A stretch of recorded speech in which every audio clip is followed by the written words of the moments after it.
മാസപ്പിറവി ദൃശ്യമായതിനെ തുടർന്ന് സൗദി അറേബ്യയിലും UAE-യിലും ഇന്നു മുതൽ റംസാൻ വ്രതാരംഭം. മാസപ്പിറവി ദൃശ്യമാകാത്തതിനാൽ ഒമാനിൽ നാളെയാകും വ്രതാരംഭം. കേരളത്തിലും നാളെയാണ് റംസാൻ വ്രതാരംഭം. ലോക്സഭാ തെരഞ്ഞെടുപ്പ് മുന്നൊരുക്കങ്ങളുടെ ഭാഗമായി AICC general secretary KC Venugopal ഇന്ന് വയനാട്ടിലെത്തും. രാവിലെ 9 മണിക്ക് കൽപ്പറ്റ ഹോളിഡേയ്സ് ഹോട്ടൽ ഹാളിൽ നടക്കുന്ന UDF നേതൃയോഗം അദ്ദേഹം ഉദ്ഘാടനം ചെയ്യും. ജില്ലയിലെ KPCC, DCC ഭാരവാഹികൾ, മുസ്ലിം ലീഗ് ഉൾപ്പെടെയുള്ള UDF ഘടകകക്ഷി നേതാക്കൾ എന്നിവർ യോഗത്തിൽ പങ്കെടുക്കും. രാഹുൽ ഗാന്ധി MP മണ്ഡലത്തിൽ 2ാം അംഗത്തിനെത്തുന്ന പശ്ചാത്തലത്തിലാണ് യോഗം നടക്കുന്നത്. ജില്ലയിലെ തെരഞ്ഞെടുപ്പ് പ്രവർത്തനങ്ങൾ ഉൾപ്പെടെയുള്ള കാര്യങ്ങൾ നേതൃയോഗത്തിൽ ചർച്ചയാകും.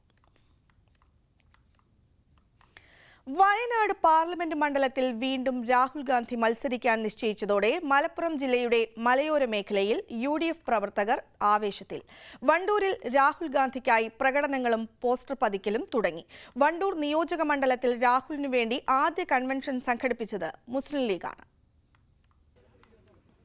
ഇടതു സ്ഥാനാർത്ഥി ആനി രാജ തന്റെ പര്യടനത്തിന്റെ ആദ്യഘട്ടം പൂർത്തിയാക്കിയപ്പോഴാണ് രാഹുൽ ഗാന്ധിയുടെ സ്ഥാനാർത്ഥിത്വ പ്രഖ്യാപനം. രാഹുൽ ഗാന്ധി തന്നെ മത്സരിക്കുന്നു എന്ന പ്രഖ്യാപനം വന്നതോടെ പ്രവർത്തകർ ആവേശത്തിലായി.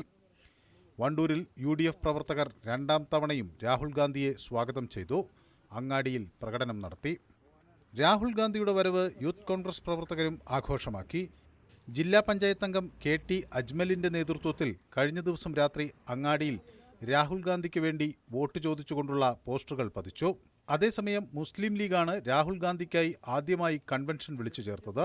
കഴിഞ്ഞ ദിവസം തിരുവാലിയിലാണ് മുസ്ലിം ലീഗ് രാഹുൽ ഗാന്ധിയെ വിജയിപ്പിക്കുന്നതിനായി കൺവെൻഷൻ വിളിച്ചു ചേർത്തത്.